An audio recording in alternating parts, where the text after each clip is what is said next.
सच में विदेश से आए थे आर्य? क्या आर्यों ने द्रविड़ों को गुलाम बनाया था? राखीगढ़ी हिसार में मिला हड़प्पा से भी बड़ा शहर। राखीगढ़ी में वेदों को लेकर बड़ा खुलासा।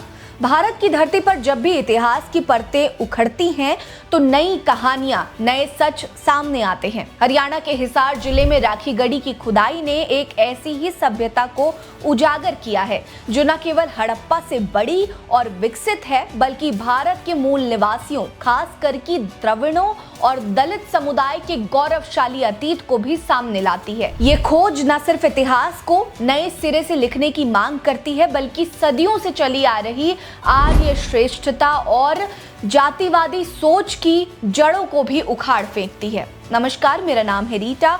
आज की वीडियो में मैं आपको बताऊंगी कि कैसे राखीगढ़ी ने भारत के असली नायक मूल निवासियों को उनका हक वापस दिलाने की शुरुआत की है। दरअसल राखीगढ़ी में पुरातत्व विभाग की खुदाई में एक ऐसी सभ्यता सामने आई जो करीब 5000 साल पुरानी है।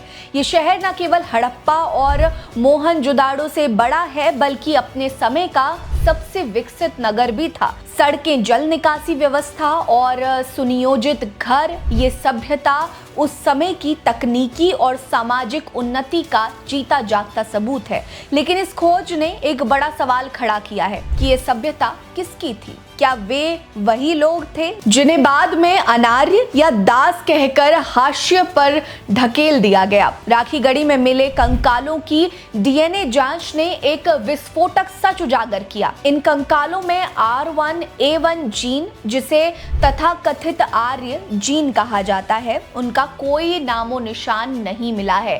ये जीन आज के कुछ स्वर्ण समुदायों में पाया जाता है जिन्हें आर्यों का वंशज माना जाता है। इसका मतलब साफ है कि राखीगढ़ी की सभ्यता आर्यों से पहले की थी और यहाँ के लोग भारत के मूल निवासी थे। जब इन कंकालों के डीएनए को दक्षिण भारत के द्रविड़ समुदायों से मिलाया गया तो वे काफी हद तक मेल खाते पाए गए।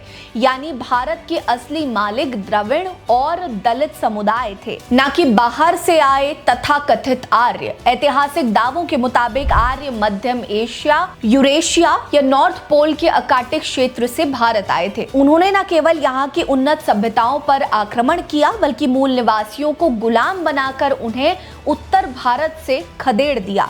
राखीगढ़ी की ये खोज इस बात की पुष्टि करती है कि आर्य कोई श्रेष्ठ नस्ल नहीं थे बल्कि विदेशी आक्रमणकारी थे जिन्होंने भारत की समृद्ध संस्कृति और सभ्यता को हड़प लिया और अपनी वैदिक व्यवस्था लोगों पर थोप दी। राखीगढ़ी की सभ्यता बताती है कि भारत के मूल निवासी द्रविड़ और दलित समुदाय न केवल इस देश के पहले निवासी थे बल्कि एक अत्यंत विकसित और समृद्ध सभ्यता के रचयिता भी थे। उनकी बनाई सड़कें, जल प्रबंधन व्यवस्था और सामाजिक संरचना उस समय की दुनिया में बेजोड़ थी।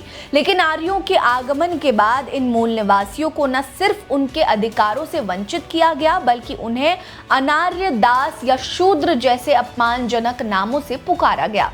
वैदिक ग्रंथों में आर्यों ने खुद को देवताओं का वंश और मूल निवासियों को राक्षस या दस्यु बताकर अपनी श्रेष्ठता स्थापित करने की कोशिश की। लेकिन राखीगढ़ी की खोज इस मिथक को तोड़ती है। ये साबित करती है कि भारत का असली गौरव मूल निवासियों का है जिन्हें सदियों तक दबाया गया, लेकिन उनका योगदान आज भी इस देश की नींव में बसता है। वैदिक परंपरा के समर्थक दावा करते हैं कि वेद दुनिया के सबसे प्राचीन ग्रंथ हैं और संस्कृत सबसे पुरानी भाषा है, लेकिन राखीगढ़ी में मिले अवशेषों में संस्कृत का कोई निशान नहीं मिला। ये सभ्यता वैदिक काल से पहले की है और यहाँ के लोग अपनी स्थानीय भाषाओं और संस्कृति में फल फूल रहे थे। तो फिर वेदों की प्राचीनता का दावा कैसे सही हो सकता है? कुछ इतिहासकारों का मानना है कि वेद 1500 ईसा पूर्व के आसपास लिखे गए, जो राखीगढ़ी सभ्यता से हजारों साल बाद के समय की है। ये भी संभव है कि आर्यों ने संस्कृत को एक कृत्रिम भाषा के रूप में विकसित किया और इसे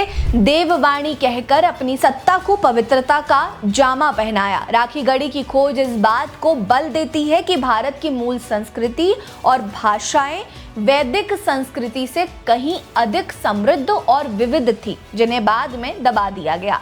राखी गढ़ी की खोज ने यह भी सवाल उठाया कि क्या भारत में जातिवाद की जड़ें आर्यों के आगमन से जुड़ी हैं? डीएनए साक्ष्य बताते हैं कि मूल निवासियों को न केवल सामाजिक रूप से हाशिए पर ढकेला गया, बल्कि उन्हें गुलाम बनाकर श्रम करने के लिए मजबूर किया गया। वैदिक ग्रंथों में शूद्र और दास जैसे शब्दों का इस्तेमाल मूल निवासियों के लिए किया गया है, जो बाद में जाति व्यवस्था का आधार बना।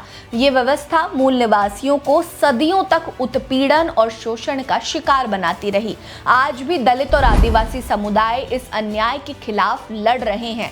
राखी गढ़ी की खोज उनके संघर्ष को नई ताकत देती है, क्योंकि ये साबित करती है कि वे इस देश के असली वारिस हैं, जिन्हें इतिहास ने छल से वंचित कर दिया। हैरानी की बात है कि राखी गढ़ी की खोज को अचानक रोक दिया गया। कुछ जानकारों का मानना है कि ये खोज वैदिक और आर्य श्रेष्ठता के दावों के लिए खतरा बन रही थी, इसीलिए इसे दबाने की कोशिश की जा रही है। लेकिन सच को ज्यादा देर तक छिपाया नहीं जा सकता। अगर खुदाई फिर से शुरू होती है तो ये न केवल भारत के मूल निवासियों की कहानी को और स्पष्ट करेगी, बल्कि दलित और द्रविड़ समुदायों को उनका खोया हुआ सम्मान और गौरव वापस दिलाने में भी मदद करेगी। आपको बता दें कि राखी गढ़ी की खोज सिर्फ एक पुरातात्विक खोज नहीं है, ये एक क्रांति है। ये भारत के दलित, द्रविड़ और आदिवासी समुदायों को उनके गौरवशाली अतीत से जोड़ती है और उन्हें याद दिलाती है कि वे इस देश के असली मालिक हैं। ये खोज उस मिथक को तोड़ती है जिसमें आर्यों को श्रेष्ठ और मूल निवासियों को हीन बताया गया है। ये समय है कि हम इतिहास को नए सिरे से लिखें, जिसमें भारत के मूल निवासियों यानी दलित और द्रविड़ समुदायों को उनका उचित स्थान मिल सके।